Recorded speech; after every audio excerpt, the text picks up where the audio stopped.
准备来开一箱 Google 评价超烂的饭店。为什么会拍这部影片？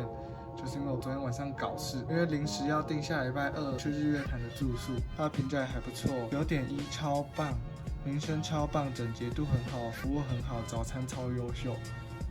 看到限时特价，心中的客家魂整个被激发，然后马上就订了。然后一订了之后，发现它是不可退款，不查还好，一查才发现惨了啦。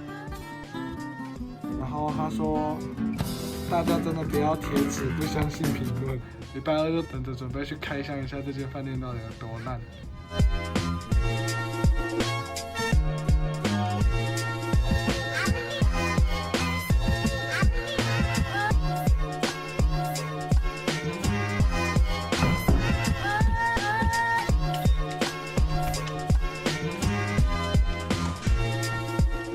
看起来根本没有想象中的烂啊，怎么感觉被唬了？